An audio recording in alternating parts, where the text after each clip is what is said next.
estrella del mar. Siguiendo tu camino es más fácil llegar. Flor del Carmelo, estrella del mar.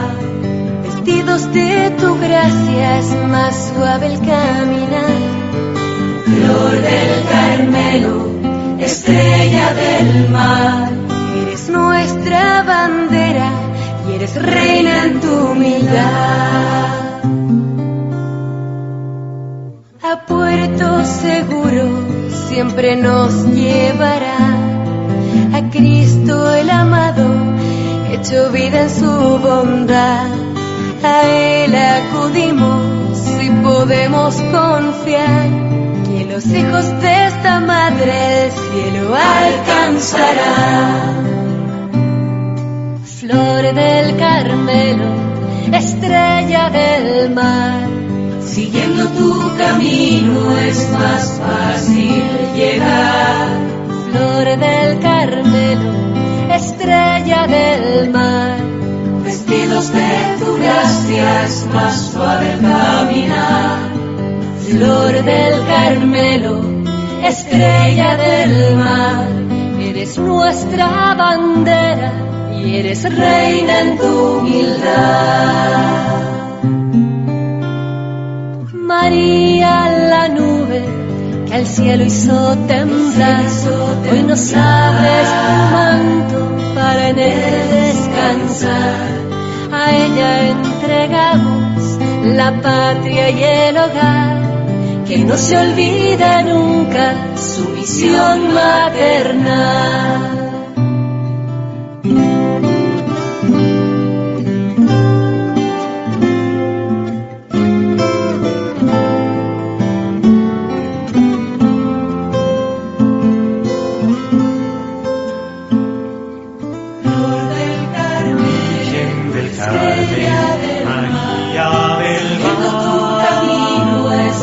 Fácil llegar.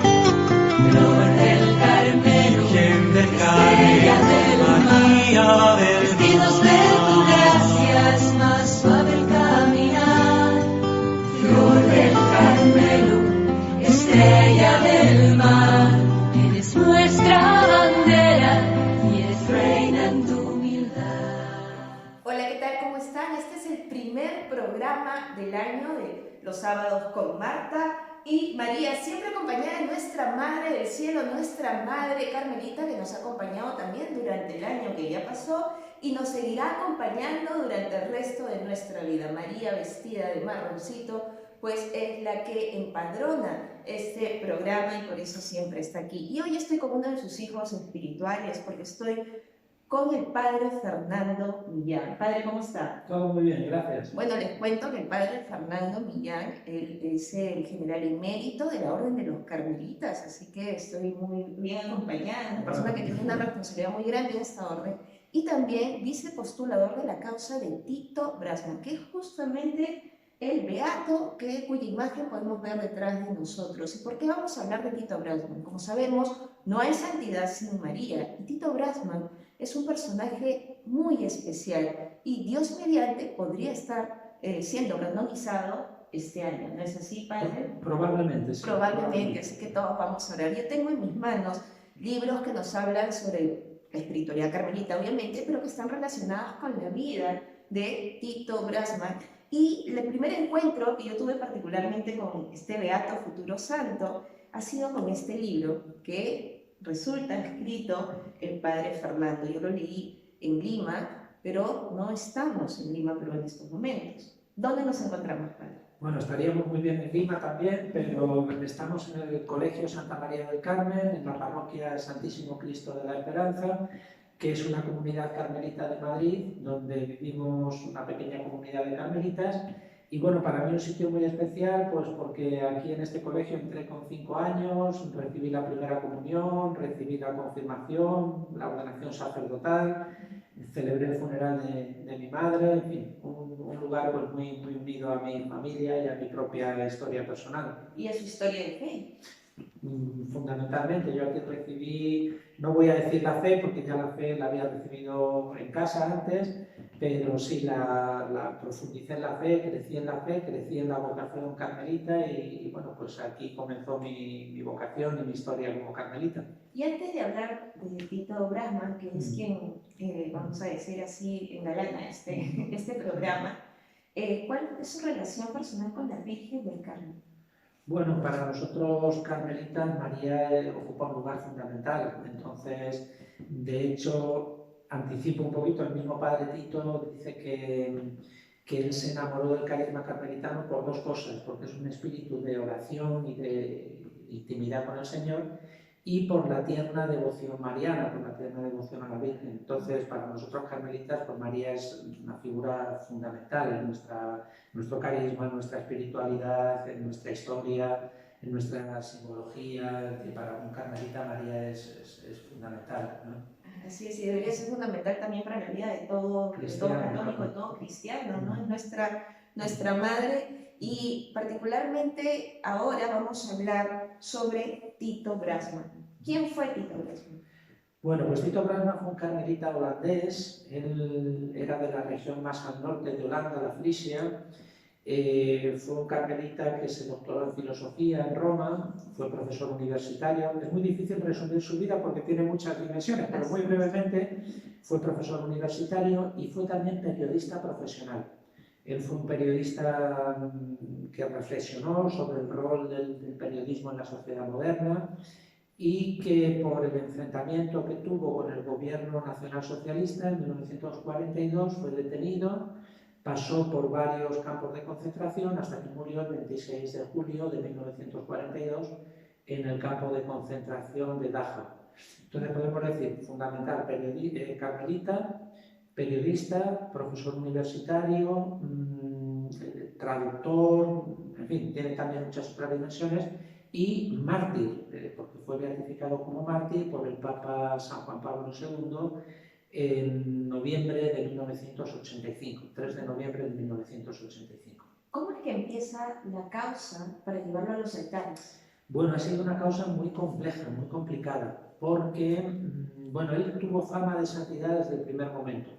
Yo conservo una carta de agosto de 1942, 15 días después de su muerte, donde un carmelita holandés le cuenta a un carmelita español, al padre Siberta, otro gran carmelita, él está también en proceso de beatificación, le cuenta que ha muerto el padre Tito y que las monjas de clausura le rezan, que los protestantes tienen un cariño especial por él, varios protestantes declararon en el proceso de beatificación, que van a empezar a preguntar cómo se lleva adelante un proceso de beatificación. Luego, claro, por causa de la guerra esto se paralizó y empezó el proceso propiamente dicho en el año 56. Antes de entrar al detalle de lo que ha pasado a partir del año 56, ¿por qué los protestantes tienen una admiración especial por Tito? Bueno, pues yo creo, en primer lugar, porque fue un hombre muy ecuménico. Yo creo que fue un hombre, él se tomó muy en serio ese título mariano de Mater Unitatis, es decir, el que es mariano tiene que ser ecuménico, porque María nos lleva a la unión, a la comunión, Entonces él fue un hombre en un país de gran mayoría protestante, allí los católicos son una minoría. Entonces él fue un hombre muy ecuménico, no solamente con los protestantes, sino también con el mundo griego, el mundo oriental. Él perteneció a una asociación que se llamaba Apostolado de la Reunificación con las iglesias orientales y era muy entusiasta de este movimiento y demás.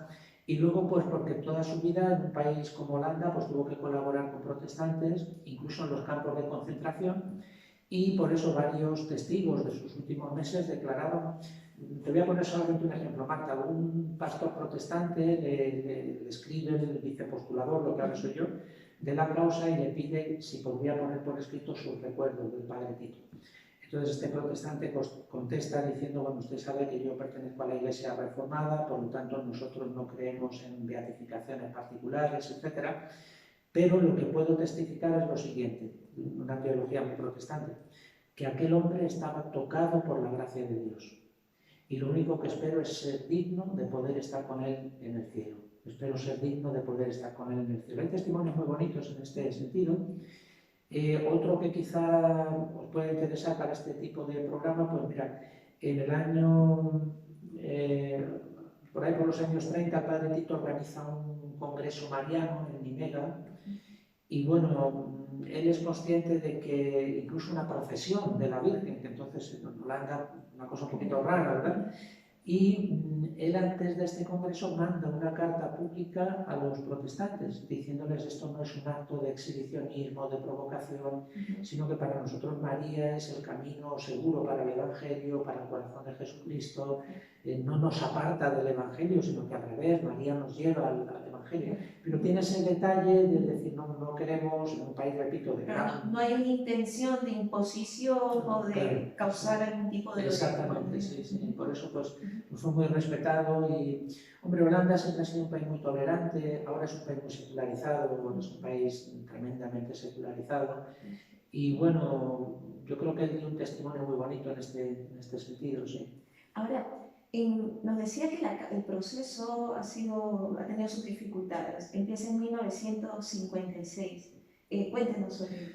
Pues mira, en primer lugar porque, claro, al padre Tito se le iba a presentar como mártir, pero no había habido ningún mártir del nacionalsocialismo, había habido mártires del comunismo, entonces hubo gente que tuvo sus reparos, y esto está muy bien, que un proceso de beatificación sea muy serio, se miren muy bien las cosas, entonces hubo que repetir una segunda ronda de entrevistas en la que la pregunta fundamental era ¿usted cree que el padre Tito murió por la fe, por odio a la fe, o murió por cuestiones políticas, como un héroe nacional?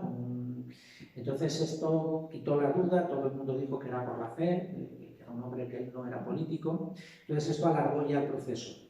Luego llegaron los años 60, 68, y bueno, pues un proceso cuesta mucho dinero, no por nada, sino porque bueno, hace falta estudios, investigación, un trabajo, testigos, viajes, entrevistas.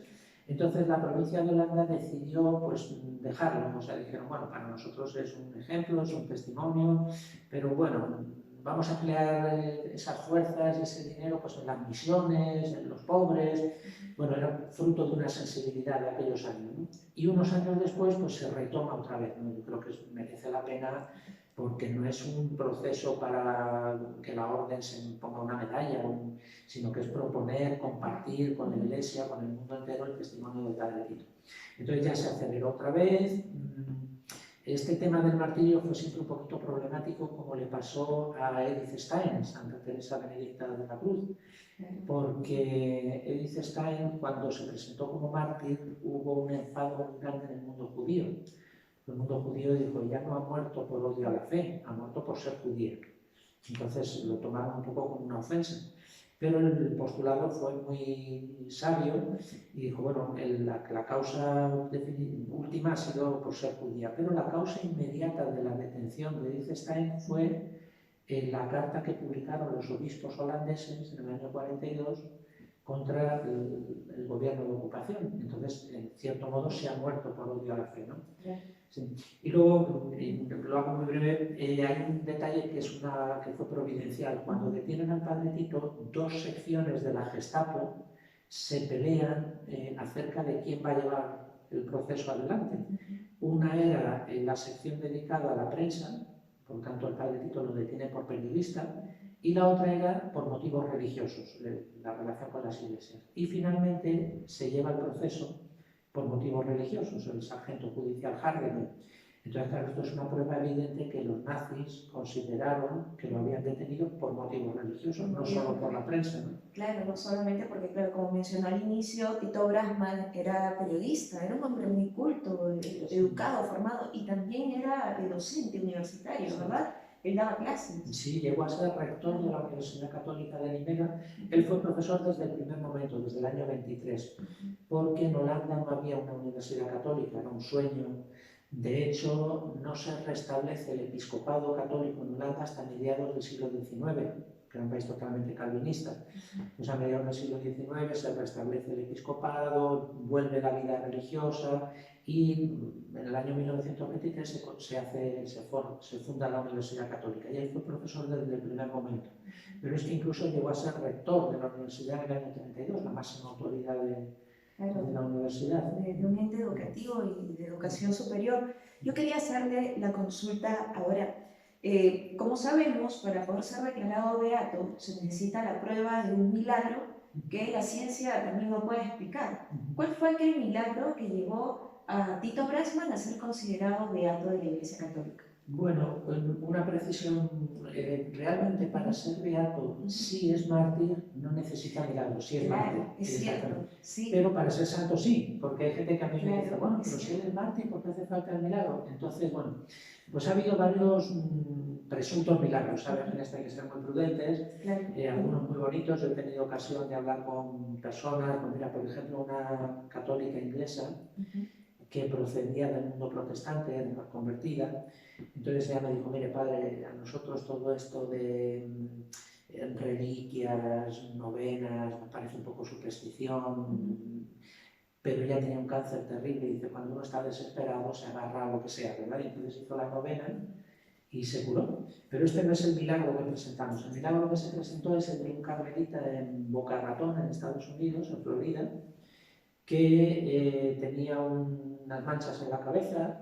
Él era de origen irlandés, por lo tanto muy blanco, y claro, en Miami ya es casi tropical.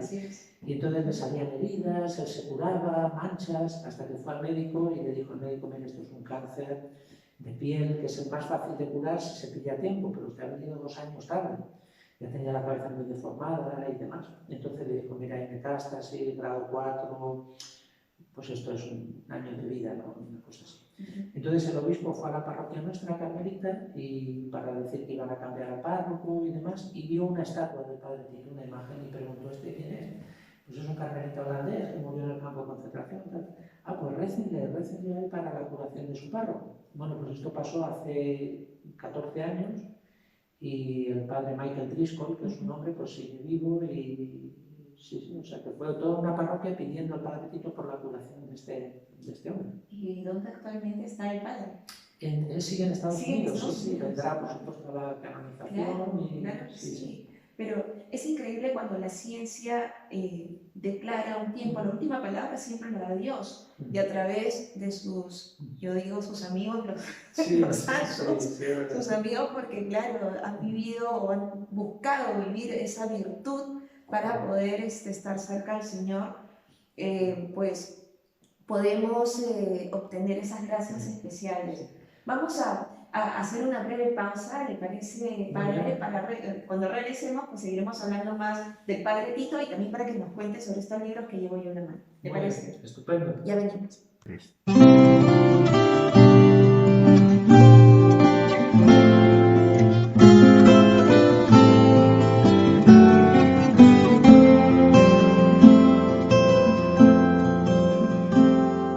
Flor del Carmelo, estrella del mar, siguiendo tu camino es más fácil llegar. Flor del Carmelo, estrella del... Bueno, seguimos en Duke in Alto y estamos en los sábados con Marta y María, siempre acompañada de nuestra Madre del Cielo, y estamos conversando con el padre Fernando Millán.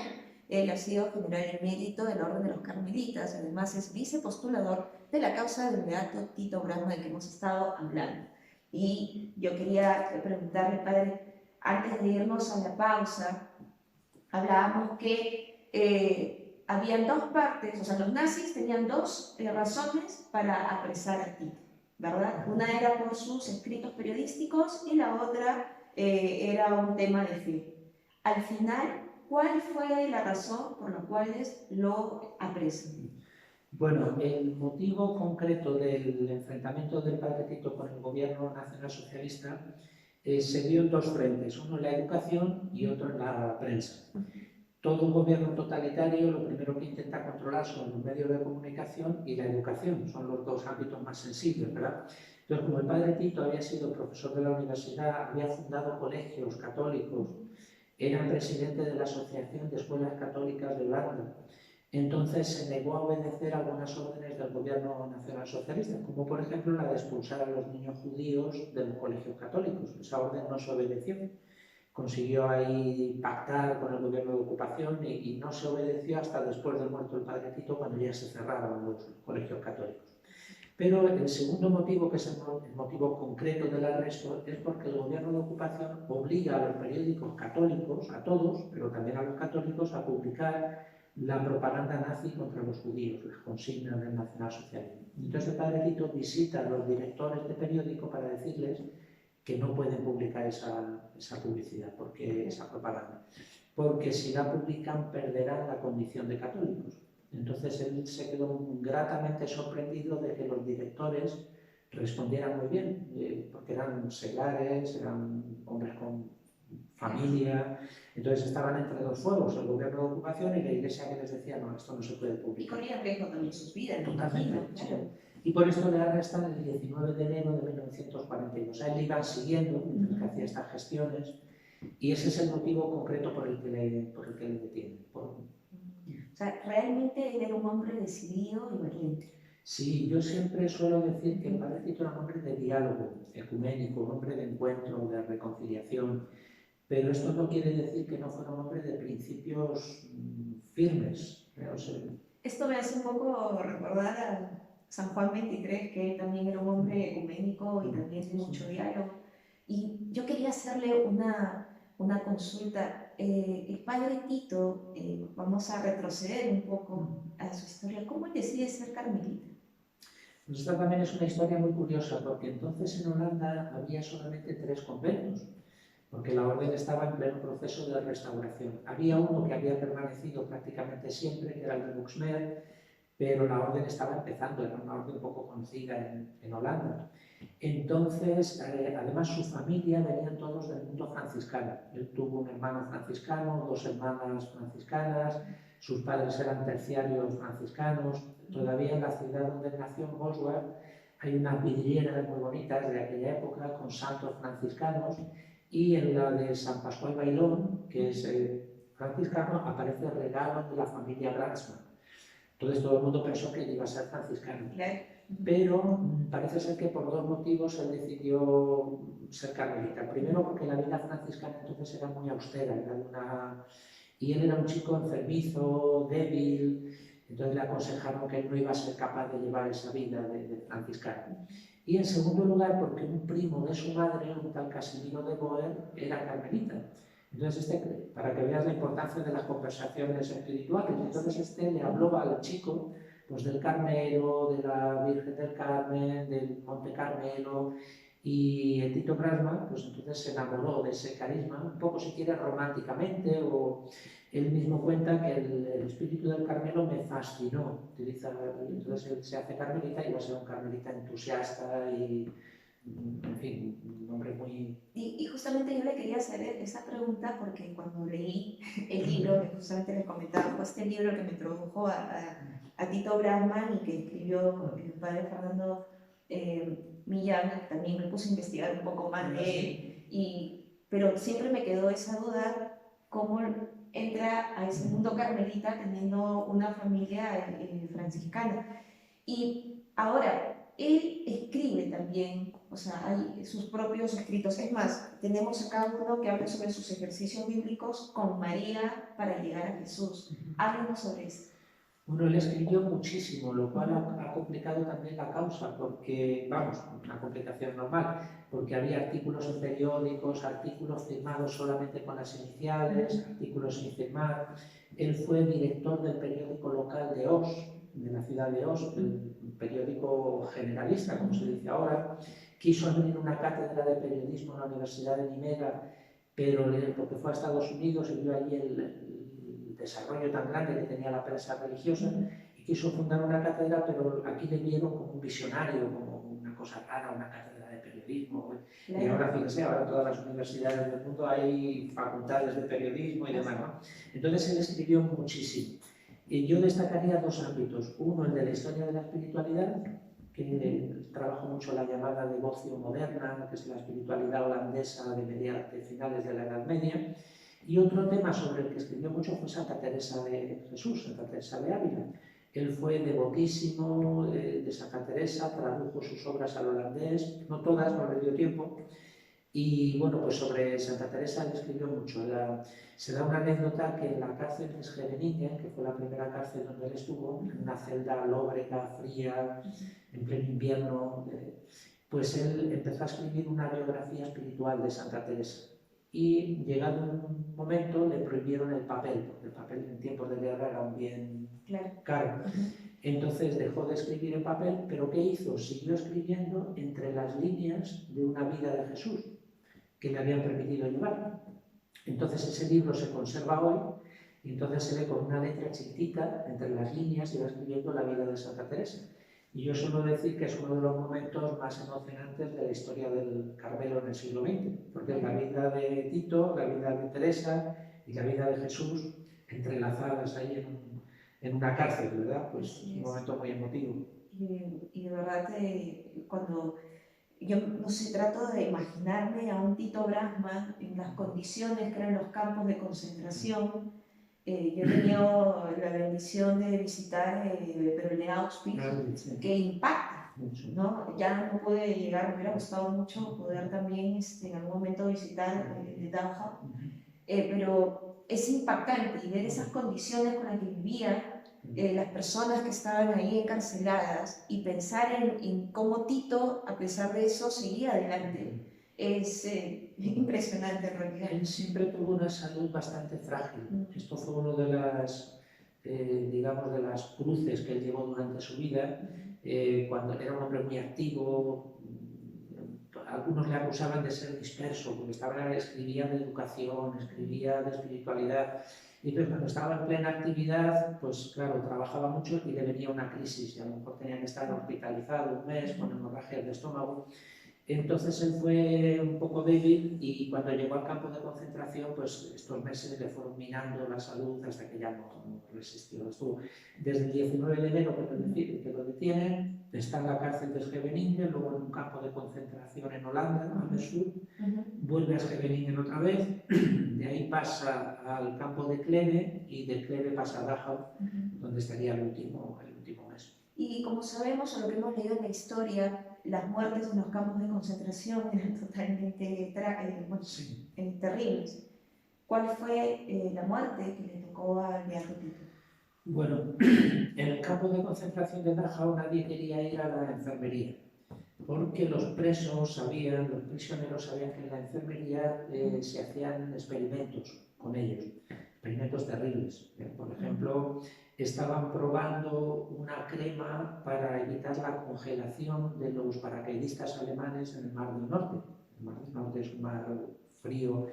Entonces probaban con prisioneros, les metían en agua helada y para ver cuánto resistían, se moría, pues traían a otro, les inyectaban flemones de malaria, en fin, una cosa horrible. Entonces los prisioneros no querían ir a la enfermería, pero el padre Tito estaba ya muy débil, tenía unas heridas en las piernas, en fin, y le convencieron para ir. Y entonces él estuvo allí pues, como una semana, 8 días, y conoció a una enfermera que era de origen holandés. Es un personaje un poco misterioso, porque ella misma esconde su identidad, porque estaba considerada criminal de guerra. Entonces, cuando ella declara, lo hace en Alemania, porque si hubiera pisado Holanda o Bélgica, hubiera sido ejecutada. Entonces, pero ella cuenta cómo le impactó la figura de este hombre, ¿no? Ella que estaba allí en ese lugar horrible. Ella era enfermera no del campo, sino de las SS, del cuartel de las SS que estaba al lado. Y entonces se da cuenta que aquel hombre le impactó de alguna manera, ¿no? Le regaló un rosario a ella, y en fin, ella fue la que le puso la inyección de ácido fénico que acabaría con su vida. Pero hubo una particularidad en ese momento, cuéntenos. Bueno, la particularidad, entre otras, es que ella dice que el padre Tito la miró y tuvo compasión de ella. Dice, yo mataba a mucha gente, bueno, en fin, ella era asistente del doctor Volter, que es un hombre pues, terrible de todo este mundo. Entonces ella cuenta que fue él el que tuvo compasión de ella, una cosa muy... ella no quería aceptar el rosario que le regaló el padre Tito. Digo, no, eso son supersticiones, yo solamente creo en el Tercer Reich, en el Führer y tal.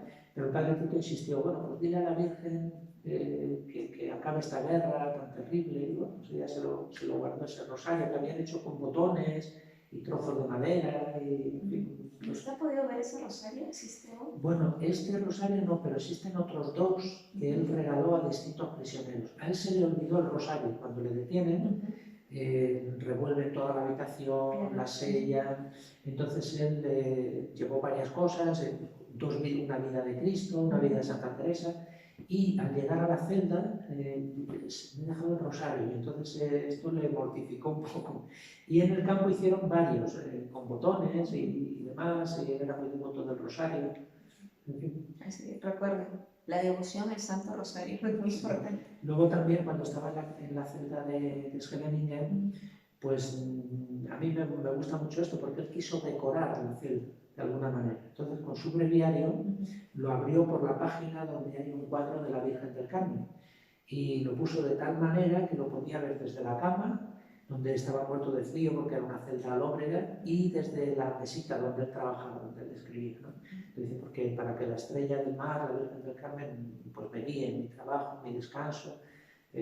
Sí. Y viene una curiosidad, mi padre, cómo podía él celebrar también la Eucaristía, porque de una manera, al no tener las formas. Sí, él no pudo celebrar en todos estos meses.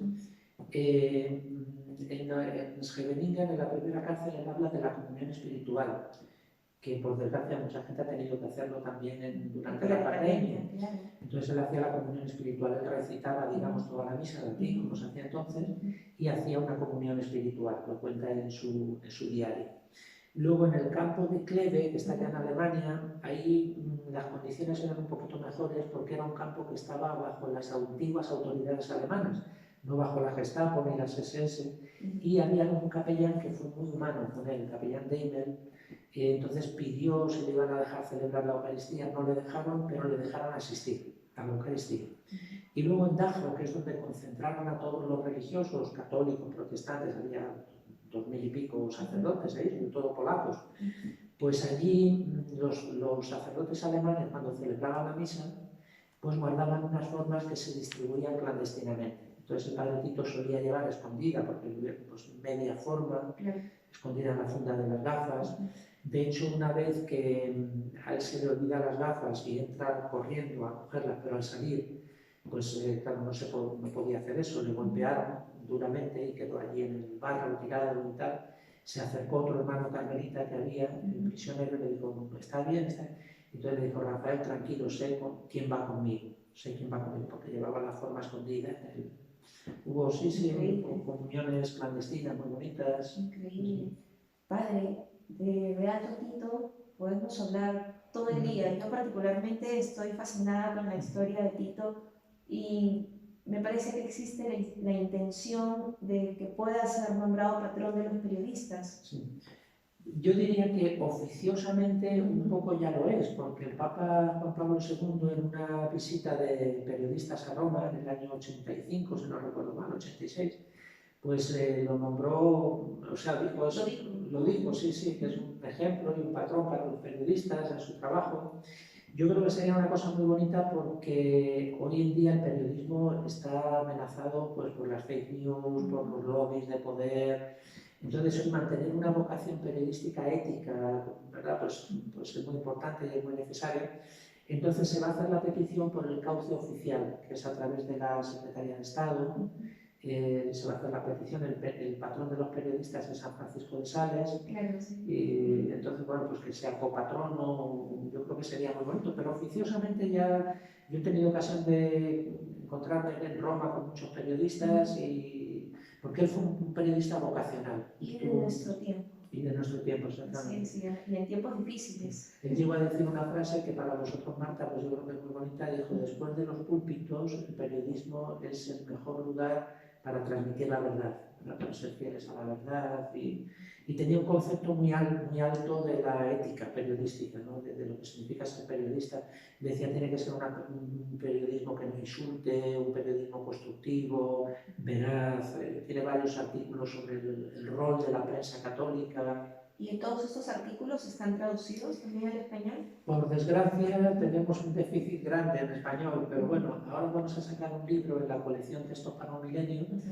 que se va a llamar Escritos en tiempos del nacionalsocialismo. Lo íbamos a llamar En contra del nacionalsocialismo, pero es mejor En tiempo, porque algunos no hablan de nacionalsocialismo, y ahí volvemos a sacar varios artículos de estos, donde él reflexiona sobre diversos temas. Por ejemplo, por ponerte un ejemplo, a él le invitaban los estudiantes a la fiesta de fin de curso, que era una fiesta en la que había discursos y luego había una cena un poco festiva, se conservan fotos donde se ven los estudiantes con unos gorros así como de... Y entonces en su discurso el padre Tito les dijo, animaos a ser héroes, ahora terminéis vuestra formación, tenéis que ser héroes, pero no la heroicidad que está en la fuerza, en la raza, en el nacionalismo, sino la heroicidad cristiana, que es distinta, ¿no? El saber aceptar la vida, el saber entregar la vida. O sea, opuso ahí el modelo de héroe cristiano al héroe del nacionalsocialismo, ¿verdad? El de la raza, el héroe de... Un discurso muy bonito. Entonces, no habla del nacionalsocialismo, no lo menciona, pero es evidente que lleva el discurso por ese lado. Qué interesante, ¿verdad? La vida de Tito Brasman es muy bonita. Yo invito a las personas que nos están siguiendo, generalmente son de Perú, qué bueno. que busquen una parroquia carmelita y que pregunten, ¿no? Por los textos que hablan de Tito Brasman, que hablen también con los padres carmelitas sobre Tito Brasman, que vayan empapándose de este nuevo futuro santo de la iglesia, que de alguna manera ya lo es mártir.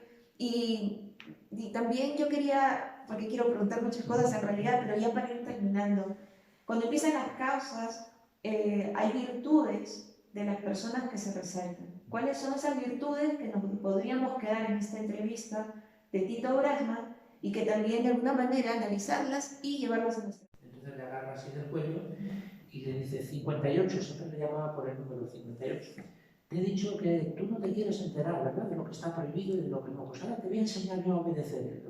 Le lleva como a un almacén que hay allí de trastos viejos, le sienta en una silla, entonces el padre Tito ya empieza a protegerse porque piensa que le va a golpear. Y entonces este hombre por primera vez no le llama 58, sino que se quita el casco y le dice, padre, le sorprenderá, pero quiero que me escuche en confesión. Entonces este hombre se arrodilla delante de él, y entonces el padre Tito pues, le mira con una ternura especial, lo reflejó muy bien en la película. Él confesó incluso a alemanes en el campo de concentración, fue un hombre de perdón y de reconciliación, y yo creo que es muy necesario hoy en este mundo nuestro, como le llamaba Juan Pablo II, el mundo hecho añicos, frantumato en italiano decía, ¿verdad? Pues en este mundo hecho añicos, tan dividido, pues habrá falta personal de perdón y de reconciliación. Y ejemplos de lo mismo. El padre Beato Tito Brasman pues es un ejemplo de eso. Padre Fernando, muchísimas gracias, de verdad, por su tiempo, muchísimas gracias por darse este momento para hablarnos sobre la vida de Tito Brasman y así poder conocerlo más. Ojalá que muchas más personas lo conozcan, se vayan interesando en su vida, porque la vida de los santos nos ayuda a llegar al cielo, porque cuando vemos digamos, un hombre que era débil y frágil, sin embargo nunca dejó su misión, sin embargo nunca dejó de mirar a los demás con amor, nunca dejó de predicar la palabra de Dios a través de sus escritos, de todos los talentos que Dios le habrá dado en particular. Incluso hasta el último momento de su muerte no tuvo reparo de regalar un santo rosario porque conoce el poder de esta devoción mariana. Y a veces nosotros nos da vergüenza, a veces nosotros, hasta hacer la señal de la cruz para pasar por una iglesia, bueno, en Latinoamérica es muy natural hacerlo. A veces estamos enfermos y creemos que ya no podemos hacer nada más, cuando a veces en nuestro lecho, en la cama, podemos estar hasta escribiendo mensajes de aliento, de amor, de esperanza hacia otros, como Tito Brasman lo hizo en un campo de concentración, con lo que tenía y cuánto nos ha dejado para poder crecer en el amor a Dios, que es lo primero, a través de nuestra Madre del Cielo, que es María, y también de los santos, porque era devoto de Santa Teresa, como nos explicaba el Padre Fernando. Bueno, hay tanto que decir, sin embargo ya tenemos que terminar. Padre Fernando, muchísimas gracias y lo invito a dejar una bendición final. Pues muchísimas gracias, Marta, y ha sido un placer pasar este ratito con Marta y con María, que el título del programa es muy bonito y muy original. Pues nada, a todos los que nos están escuchando, pedir que el Señor os bendiga a vosotros y a vuestras familias, que os acompañe y que el testimonio de los santos y en especial del Beato Tito pues sea para vosotros un motivo de gozo y de esperanza y, si fuera necesario, pues de consuelo en el Señor. En el nombre del Padre, y del Hijo, y del Espíritu Santo. Amén. Muchas gracias, Padre. Gracias a ti, Marta. Y hasta la próxima.